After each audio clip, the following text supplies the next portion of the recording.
Well, in Saskatchewan, you hear Premier Scott Moe say this a lot. Saskatchewan produces the most sustainable food, fuel, and fertilizer on Earth. That's growth that works for everyone. The fuel, the food, and the fertilizer. But we make so much more than that. Today on the show, you asked... Hi, I'm Eli Hanacho. I go to Willow Grove School, and my question is, what does Saskatchewan produce other than potash and wheat? And now, we answer. Our podcast, Good Question Saskatchewan, learned all about what we export and how we're trying to process way more of it at home. So we aren't just shipping flax and barley and oats. We're doing all sorts of innovative things to get Saskatchewan the most bang for its buck. How do you think this province is doing when it comes to adding value to the things we produce here? Where is there room to improve? You can call us at 1-800-716-2221. You can also email bluesky@cbc.ca.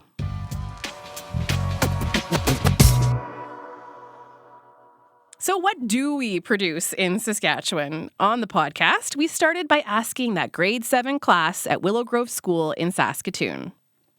Hello, my name is Jonathan Huynh, and I'm in grade 7 at Willow Grove School, and here's my classmates. Hi. These students know a fair bit. Mr. Popescule, their teacher, had the classroom brainstorm a bit. I see a lot of yellow fields with canola, lots of livestock. I see lots of cows, horses. Who said oil? Okay, this is Hayden. Hayden? They produce hay. Lots of hay. Lots of hay. Sarah? Oil. What else? Wheat? Well, yeah, we know wheat. What else do you think we produce? You have no clue? Uranium. Lots of uranium. Go ahead, Lucas. Like beans and stuff. We're curious about it, so I think those are some things, but I don't know what the real answer is going to be. On this episode, we learn about what we make and what we send away. Hi, Chris. This is Leisha. Hi, Leisha. How are you? Hey, I'm well. We connected with Chris Decker. He is president and CEO of STEP. That's the Sask Trade Export Partnership. He knows everything about what Saskatchewan shares with the world. It's my favorite subject. He really is an expert in exports. There's just one vowel away between the two of those, and I guess you could say that, yes. There's some great stories even within those significant and well-known exports. For instance, it should be well known that Saskatchewan's uranium exports into the U.S. powers 1 in 19 homes and does that without a substantive greenhouse gas emissions. In terms of food, we ship mustard around the world, and a lot of that mustard goes into the United States and Canada, where it's turned into mustard, where that goes into a lot of the hot dogs that everybody eats at ballparks around the world. And in terms of oats, the Saskatchewan supply of oats, a lot of it gets down to the United States, to a place called Cedar Falls, Iowa, where it's turned into Cheerios and Quaker Oats. Also, oat milk. Yes, if you order an oat milk latte or you like the plant-based milk in your smoothies, chances are it is made with oats from Saskatchewan. A few years ago, oat milk's popularity exploded, and local oat producers were like, this is cool. We hadn't considered ourselves milk farmers. So there's that, but also there's more. There's a lot of exports that we do that a lot of people are not aware of. For instance, Saskatchewan has a robust and growing agricultural manufacturing machinery industry, and we ship no-till seeders and transplanters around the world, mostly the United States and other markets that have broad acre farming industries, as well as lumber. We produce a lot of dimensional lumber and OSB, which is oriented strand board, plywood. Some of these things that are not typically known for Saskatchewan, but indeed, we're very successful around the world. What other things might surprise people? Well, it's always important to note that, for instance, Skip the Dishes was started in Saskatoon. Why aren't you wearing your tuxedo? Oh, sorry, what was that? You can't wear a Canadian tuxedo to the award show. That's right, Brandon, because we're not going. I've got nothing left to prove with acting. I've played other people my whole life. It's time I played me in a little movie called Me Doing Whatever I Want. And what I want right now is pizza with pineapple from Skip the Dishes. And other high-tech industries like that are growing in Saskatchewan. In fact, there's a company called Home Team Live. It's a Saskatchewan company that was founded on the notion and the goal to bring broadcast quality streaming to amateur sports so that parents, families, and coaches and athletes and even scouts never miss a game. This is also cool. So if you have a child in hockey or baseball, you've likely used this streaming service. It's also led to more accountability for coaches, referees, and parents who might otherwise behave badly because it is all caught on camera thanks to a Made in Saskatchewan streaming service. But that's not all. In Saskatoon, there's a company called Crestline Coach, and they manufacture and sell world-class emergency vehicles, ambulances. Ambulances? What? We need to learn more about this right now. Where are we sending them? You can go as far as Asia, Australia, Saudi Arabia in the Middle East, Morocco, various countries within Europe, and various countries in Central and South America. That's Steve Hoffroggy with Crestline Coach Limited. The manufacturing facility is in the north end of Saskatoon. Steve's sitting in the back of an ambulance right now as we talk. It's about to be shipped to Ontario. Crestline was started by 2 Saskatoon paramedics about 50 years ago, and the company has ballooned since then.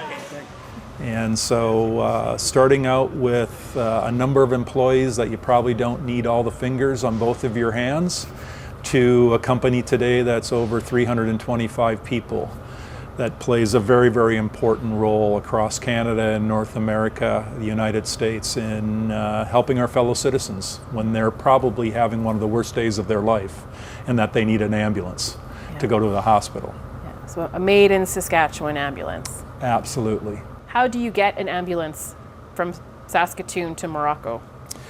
Well, it depends. A lot of them roll on to a cargo ship at a eastern port, either in Canada or the US. Morocco specifically was an ambulance that was broken down and slid into a cargo container, and in 2 of them. You know, it's a long journey.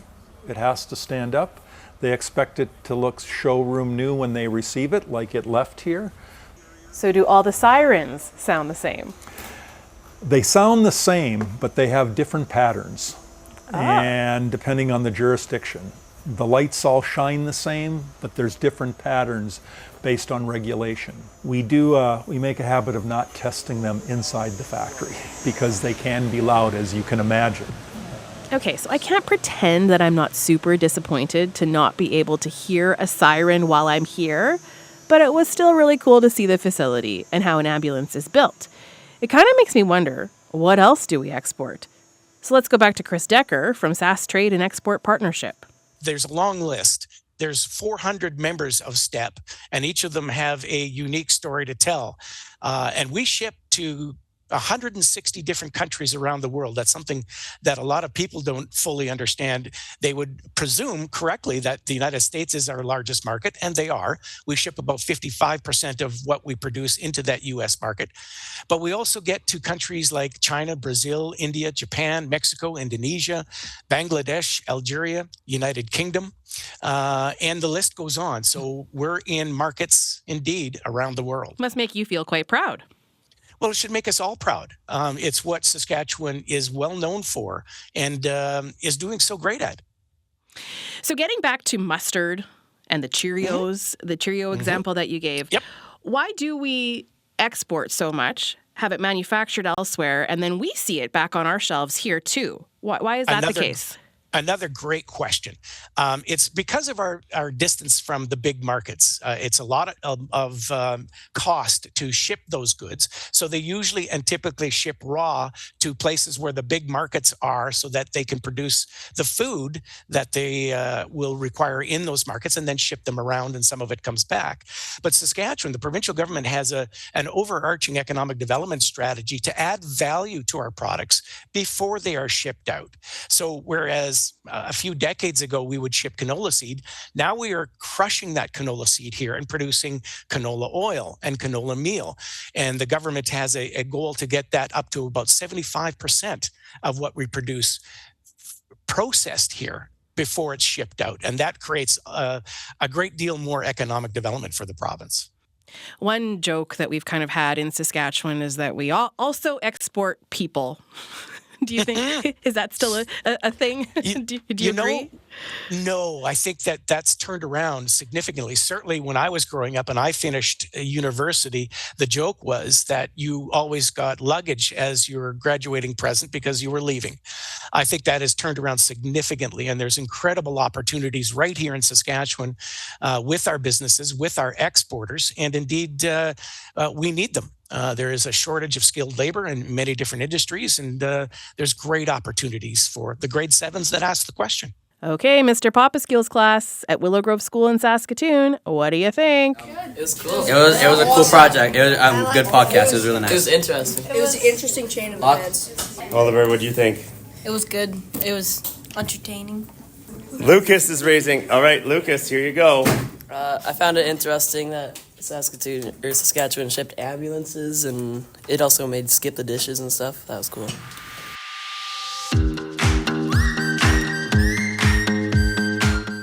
I also found that cool, so thank you for asking the question and putting us on that journey to learn more about what Saskatchewan exports. And there's so much more to learn. There's so much more to talk about. You can find that episode of Good Question Saskatchewan on CBC Listen or wherever you get your podcasts. Now, one thing that Chris Decker said, he talked about wanting to add more value to our exports here in Saskatchewan, and he mentioned that the province's goal is to process 75% of what we grow. So instead of shipping raw oats to the States, why don't we make oat milk here? Could we roast chickpeas here and sell them as a snack instead of just sending them raw to the United States? You know, a lot of this kind of work happens at the Saskatchewan Centre for Food Development in Saskatoon. The president, Mehmet Tulbek, joins us right now. Mehmet, welcome to Blue Sky. Thank you, Aisha. Great to be here. Yeah, so tell us a bit about how you and the Food Center fit into this story. I'm curious about what you're trying to accomplish at the Center for Food Development. Yes, certainly. Food Center is basically a contract research, contract manufacturing, and incubation facility for the industry established in 1997. In the last 27 years, we've been helping the industry from Saskatchewan and all over Canada, helping commercialize their products, working with university, working with startups, working with SMEs. It's basically providing services in terms of equipment, manufacturing, development, and everything is done in a closed loop system, completely confidential, and all the work we do belongs to the clients. So when you look at some of the products and some of the examples you provided over the years, we helped develop so many different products from meat to plant-based, value-added meat applications, and so many different examples. And we helped companies to develop, manufacture, and we also help produce their products and sell it from our certified facilities from the Food Center. I've learned so much in the last couple of days, doing research for this podcast and preparing to talk to you and a couple of the other guests that we have lined up for Blue Sky today. So I had to ask you, what's an SME? And you told me that's a small, medium enterprise, right? That's correct. Yes. Right. Okay. So that you could be dealing with companies that are small, but how large might some of the companies be that you work with?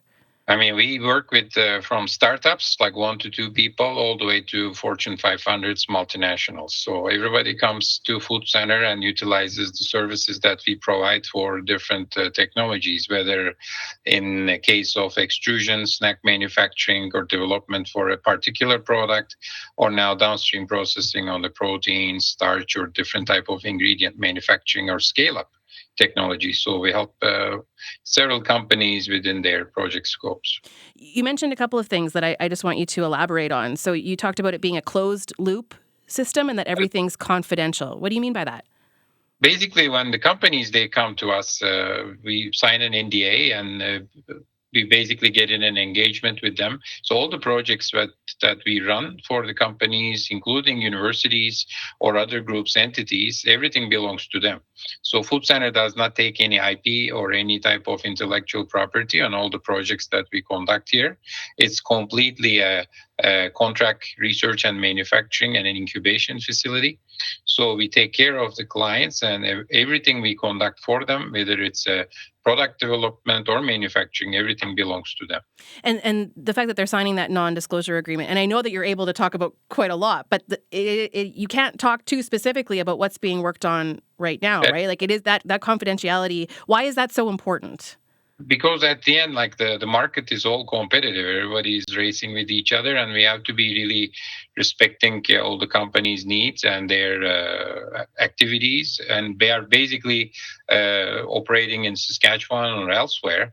They're going into the market with different innovations. So they're utilizing us with the services. So everything has to be confidential. So we really cannot talk about so much about the companies and what they do, but we can talk about the examples and type of applications that are being produced. Okay. In the growth of the industry.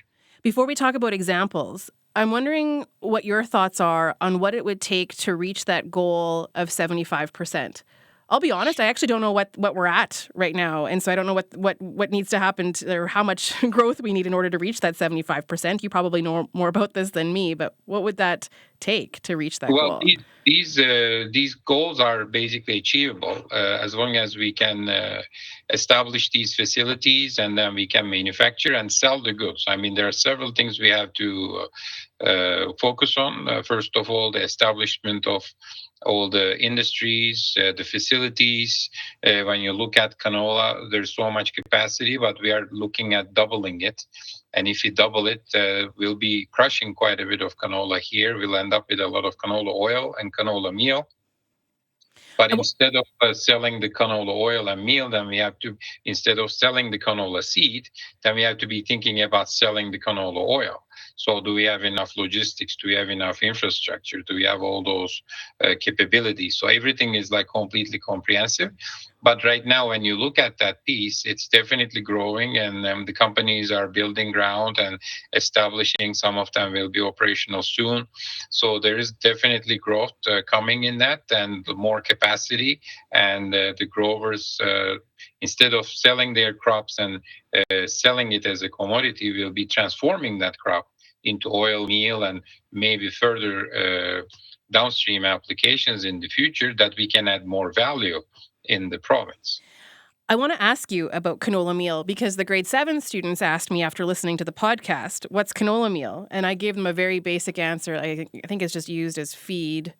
Farmers use it in their feed. It helps boost protein. But what can you tell me about canola meal and why that would be considered a value-added product?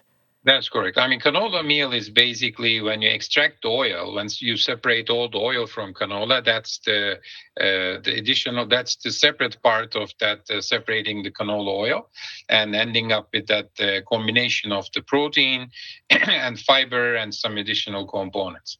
So it's a really good source of protein, primarily for dairy cattle. Over the years, they really found good value in that.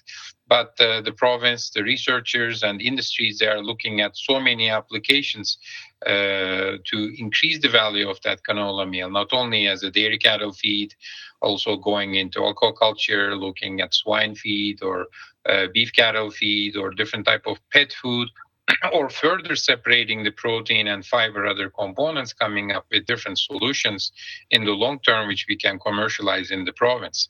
So it's basically, it doesn't stay in one application or two. The overall development continues, and we are trying to look for more like a reasonable, cheaper transformation costs, and to sell these ingredients at a better price, higher price in the marketplace.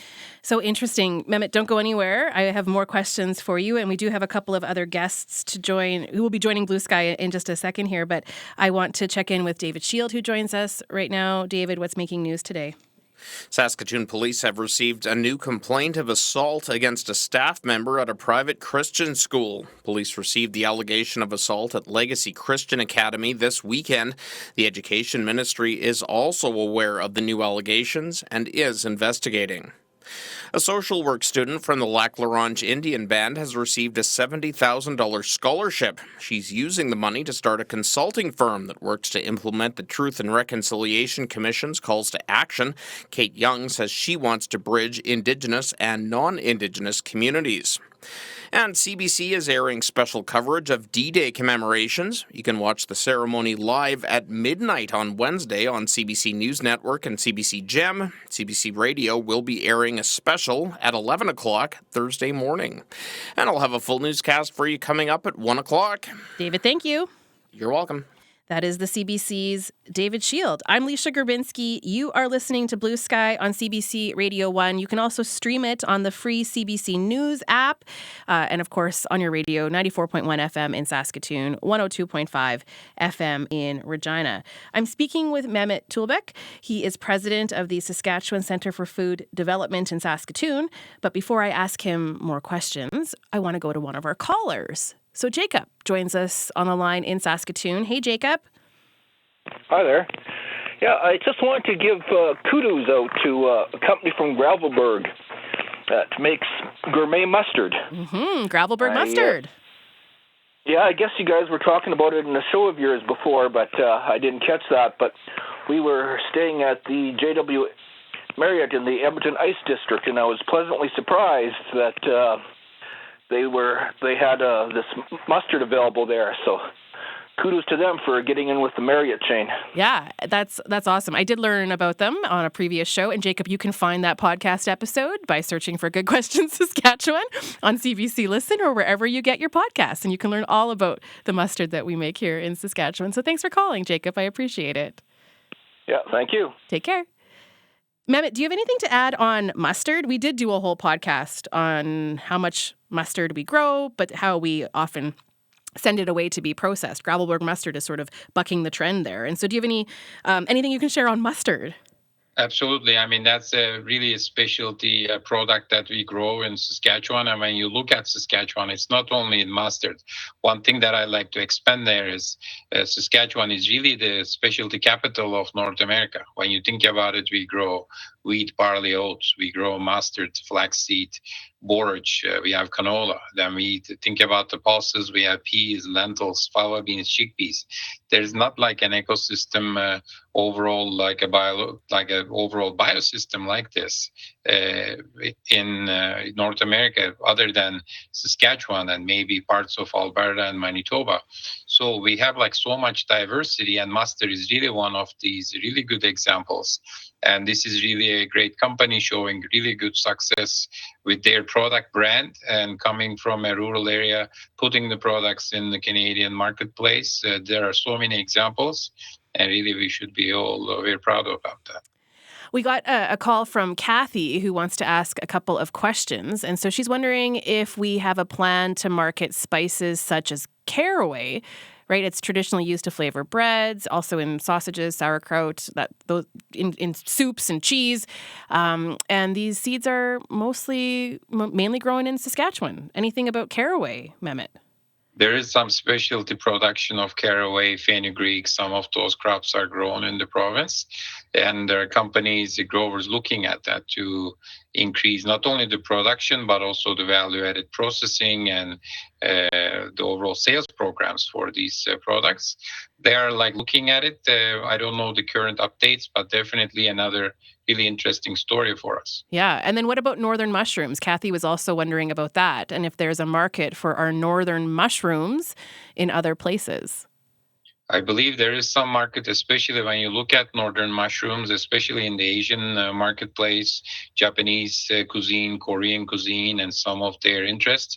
These products can get like definitely more attraction. And I believe some of our companies should be looking at those markets more because it's a natural fit in those cuisines. Where else do you expect a lot of potential growth? I'm wondering specifically about plant-based proteins. I mean, in general, plant-based proteins, the downstream processing, like mainly fractionation, looking at the proteins, starch, fiber, the more local processing, origin-based manufacturing, origin-based processing with the support of the province government. And the more emphasis on the value-added processing, we'll be looking at that growth in each segment. But pulses definitely huge interest because of the plant-based fitting in that clean label and the needs of the consumers who are interested in more clean label and non-GM. That's basically driving that business there. And when you look at oats, it's another really good story, looking at the plant-based milk and beverage applications and the snack. So when you look at the people's consumer behaviors, everybody is looking at the last 10 years, 15 years, especially after COVID, the more and more convenience, taste, and snacking. So like our products, they really fit well in the convenience, taste, and snacking. And the more we improve, the more products, and with the strong branding, we are looking at a future, really bright future. You know, just listening to you talk, Mehmet, I can tell that the work you do at the center is very interdisciplinary because you're talking about market research, you're talking about branding, you're also talking, you've said words about pulses that I don't even know if I fully understand. And so the level of expertise that you'd have to bring in when it comes to agriculture and science and all of that, this must be very, this work must be very interdisciplinary. That is correct. I mean, I'm talking on behalf of the organization, but we have technical teams as well as small business development teams. We also have a female entrepreneurship support group. This is called FEED, Female Entrepreneurs in Agri-Food Development. We represent over 750 female entrepreneurs from BC to Quebec. It's a Saskatoon-based at Food Center organized program funded by ICED. So we work with the rural and Indigenous as well as newcomer women entrepreneurs in the agri-food space. So that basically helps us a lot to learn and to help on the branding side. Yeah. We talk to startups all the time. We help and communicate with these startups all the time, and we see their journeys. So that's also another really important piece of the Food Center that we provide support. Yeah, I was wondering if how many newcomers you might employ, people coming with a certain level of expertise, but just the number of jobs that are created through the work that you're doing. Yes, I mean, we have people working at the Food Center from over 12 countries, and a lot of newcomers, like they just are interested in working with us, and our doors are open to everybody looking for new staff and the diverse backgrounds. But that's one area it's really going to be challenging, not only Saskatchewan, but also in Canada in the next 10 years. The new people and the retiring people, replacing those really good minds and all that workforce. So that's going to be challenging. Okay, Mehmet, don't go anywhere. I have more questions for you, but I want to introduce folks to people who are right in the thick of it when it comes to a few products. So I'm just speaking with Mehmet Tulbek, who is the president of the Saskatchewan Centre for Food Development in Saskatoon. But we're going to focus for a moment on eggs. How do you like your eggs? Do you like them scrambled, poached, over easy? How about in a high-protein snack that looks more like a cheese puff? That's what Evova Food Inc. set out to create. It was founded by Saskatchewan egg producers. They were looking to find ways to create healthy snacks that use eggs. Dion Martins is the CEO, and he joins us right now. Dion, welcome to Blue Sky. Hello, Dion. Thanks, Leisha. It's great to be here. This is a fantastic show. We are one of the startup companies that has worked with Mehmet's team, and so it's great to be on the show and share our story. Yeah, I want to hear about your story. So and I think you are a perfect example of what Mehmet and even what Chris Decker was talking about. We produce eggs, and there was an appetite to do more with them. Is that the start of the story here? That's a great synopsis for sure. So Saskatchewan's egg farmers are, of course, incredibly proud to produce affordable, fresh eggs that are sold in grocery stores throughout Saskatchewan. Most of those eggs go from farm to store in less than 1 week. And there are 74 regulated egg farms in our province, and they love providing those fresh eggs to grocery stores. But Saskatchewan's egg farmers are also incredibly entrepreneurial. They're incredibly innovative. And about a decade ago, regulated egg farmers in our province started pooling resources. And they started a company called Evova Foods. Evova stands for Evolution of Eggs, which speaks to the ambition of the company. The purpose behind starting it was really to ensure that we are processing eggs in Saskatchewan, adding value to eggs and able to export egg-based products. So for many years now, Saskatchewan eggs that have needed to go for further processing, so those are the eggs that aren't needed to fill consumer demand for shell eggs in our province. Those eggs are sent off to be broken, they're dried, they're sold as liquid egg or as egg powder. They're used in big bakeries, in food service sector, that kind of thing. In order for Saskatchewan eggs to be used in any of those kinds of areas, they've had to be put on a truck and shipped out of province for many, many years.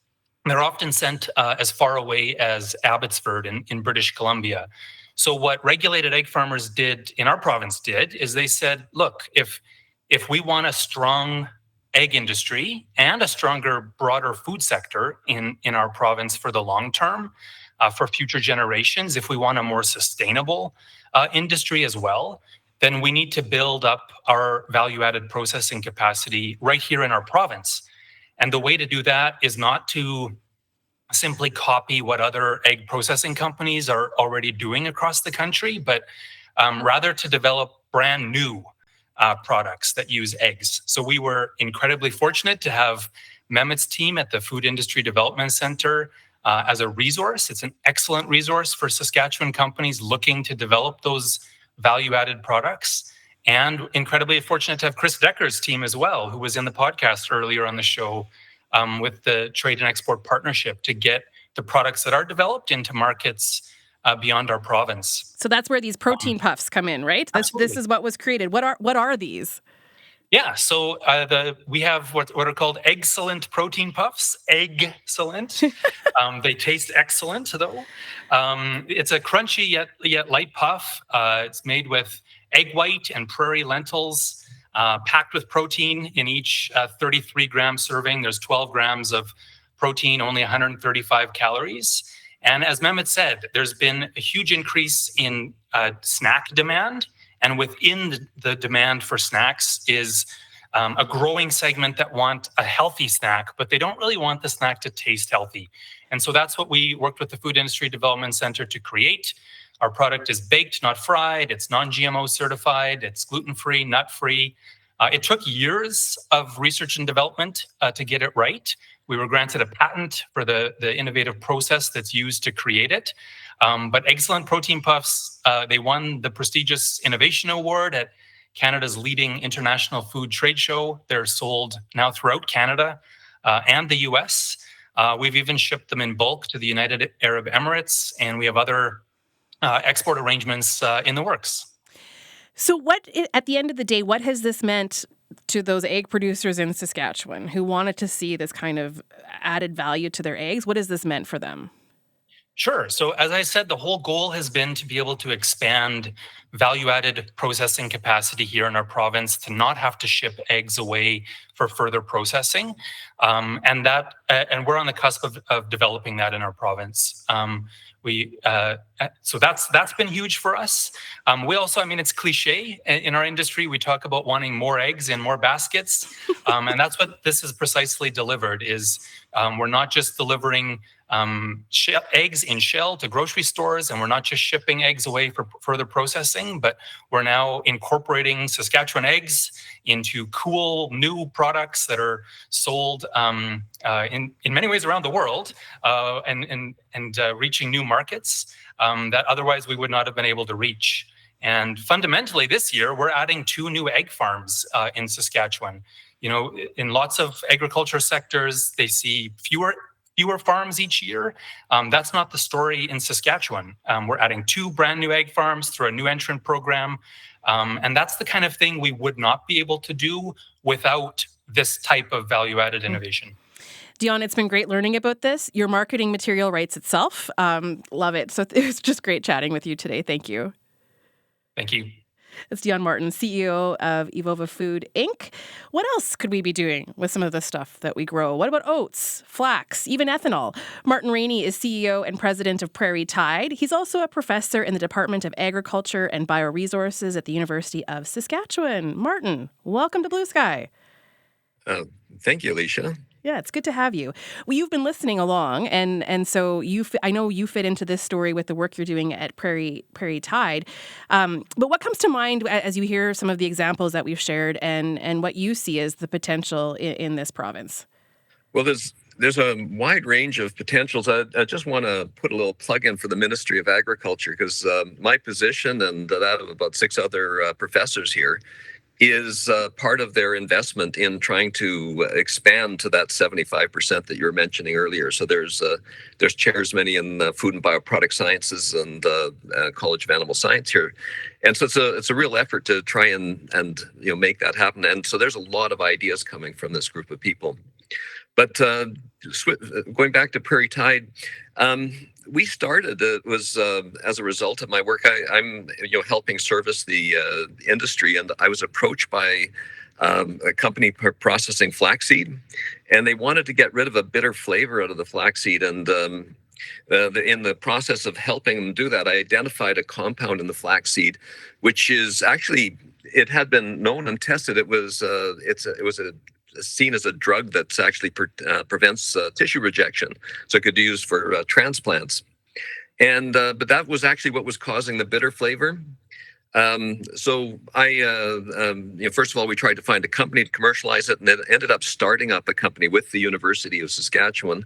And so it's a university startup, and we developed methods for extracting this compound, shared it with some different companies, and it's ended up becoming an anti-aging ingredient in a cosmetic application. So we're actually taking a flaxseed bitter flavored compound and turning that into a cosmetic ingredient. Wow. So I had no idea. I mean, what does that tell you about some of the untapped potential in what we grow here? I don't think anybody probably knew that.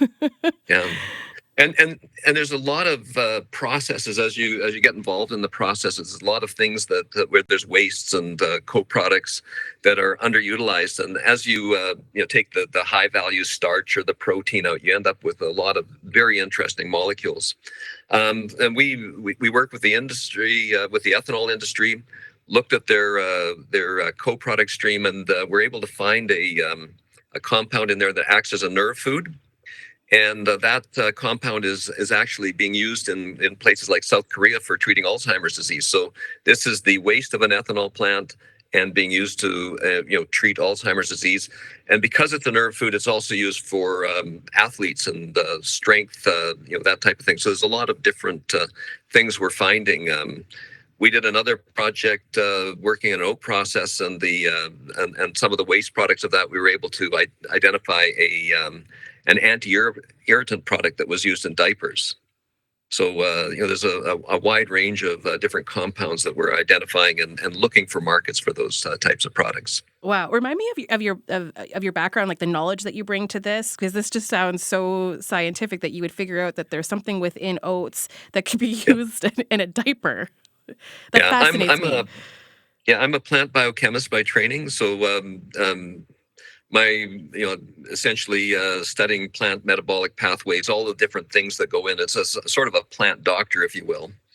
And, essentially knowing how a plant's put together also lets me know how to pull it apart and find different fractions and understand what's going on inside the plant and where we might find materials that are potentially valuable.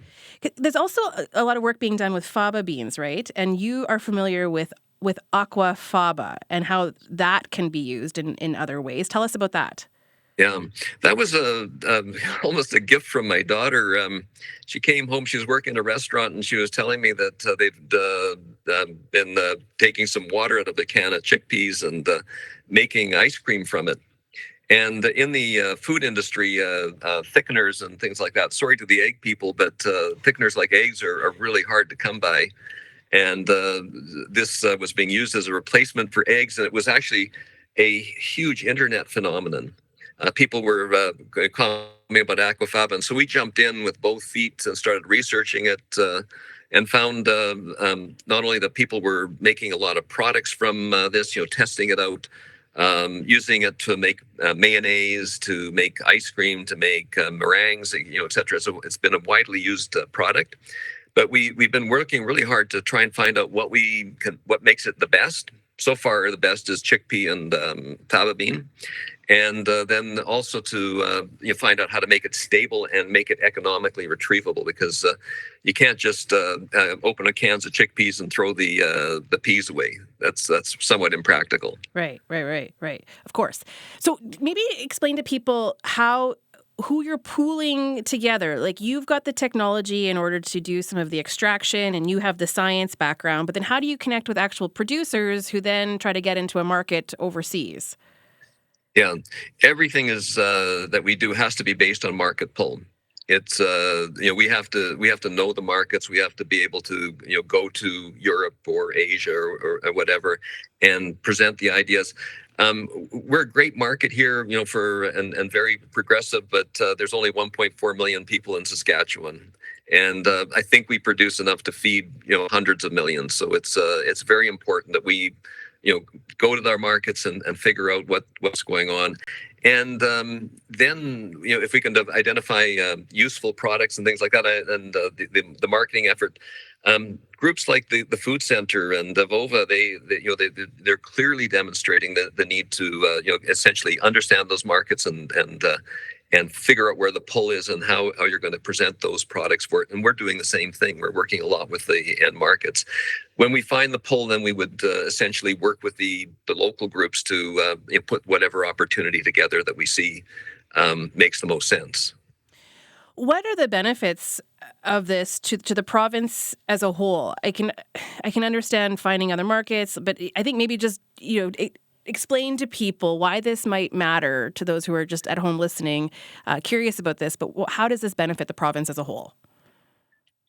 Well, if we expand our manufacturing base locally, because these are the types of things, there's more jobs in the province, more total economic value generated locally, possible rural development. So the factories that we're supporting are very often in rural settings. I've worked with Foam Lake and Lanigan, a number of different companies located outside of this, outside of Saskatoon, and so I think there's a wide range of economic benefits. Work with particular producer groups and particular manufacturers of ingredients as well. So there's a lot of different ways that and potential beneficiaries that where increased economic activity will result in greater benefits for the province. Martin, it's been and hopefully that generates demand as well for the overall agriculture output of the provinces. Right. It's been fascinating talking to you, Martin. Thanks so much for being one of our guests today. Thanks. Thank you. Thank you. That's Martin Rainey, CEO and President of Prairie Tide. I'm Leisha Grabinski. You are listening to Blue Sky here on CBC Radio 1, 94.1 FM in Saskatoon, 102.5 FM in Regina. You can also stream us on the CBC News app. Our first guest, well, not our first, but one of our main guests today is Mehmet Tulbeck. He's still with us. He is the president of the Saskatchewan Centre for Food Development in Saskatoon. Mehmet, you were listening to the CEO of Evova, and then obviously Martin Rainey there from Prairie Tide. What are your thoughts as they share those stories? I mean, they really shared some really great journeys and experiences, what they've been doing and what they've been seeing now in the market. And this is just like starting and moving forward to the future. So there's like so much interest in our products. And as we find new solutions, as we find new innovations, especially if we can make these products a little bit more reasonable into the marketplace and compared to other countries and put the products in front of the consumers, the more and more they'll be looking at Saskatchewan as the main resource, not only for our commodities, but also for our value-added ingredients. It's really important when you look at the numbers, the projection of the world where we are going in 2050. We are looking at talking about 9.5, 10 billion people. We need more food. We need more food products and sustainable food products. And this is really a very important example globally. That's a Saskatchewan experience that we are basically working here. Yeah, I mean, we read all the time about the challenges that we'll be faced with because of climate change and the challenge that we face trying to feed the world. And so you see the work that you're doing as part of the solution? That's correct. Yes. I mean, we'll be part of the solution, and we'll help Saskatchewan, we'll help Canada. But again, like there are so many examples of these in the world, and we'll be looking at more and more. The main thing for us is like we need to be creating our innovation edge and the niche, so that the clients and the overall global companies, they keep coming to Saskatchewan. That will be really the key for us over the next couple of decades. Why has it been such a long road for Saskatchewan to get into more processing like this? It makes me think of the mustard episode we did, because the question we got from a listener was sort of the obvious, like, why don't we make more mustard here? And it has kind of made me wonder ever since then, like, why has it taken us this long to get to this point? I mean, there are several examples of it, the logistics availability, the overall network availability. I mean, as Martin said, like province, the Ministry of Agriculture put these positions as an investment. And then they're working on all these professors, especially the 6 professors, they are working on the transformation of the proteins and carbohydrates and the lipids and the feed, all these different products, looking at different options. Food Center has been established 27 years ago. So overall, the growth and the ecosystem development, it takes time. When you look at especially Western provinces and similar in the States, it was like quite a bit of commodity based over the years, and starting like the mid 70s, early 80s, that we started to get out of that. And now we're just starting. I mean, the future is really, to me, bright if we can position ourselves in certain markets, and United States is the number one. Right. I have one question I'm going to put to you from a listener who was just wondering if anyone in Saskatchewan is growing spirulina. I've always had trouble saying that word, that blue-green algae that's rich in protein and vitamins. Are you aware of anybody doing work with spirulina?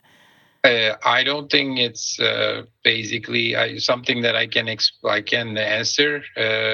Definitely we do that in Canada, but I'm not sure about Saskatchewan. Okay. Well, Mehmet, I really appreciate your time today. This has been a fascinating show, so thank you so much for being with us. Thank you. My pleasure.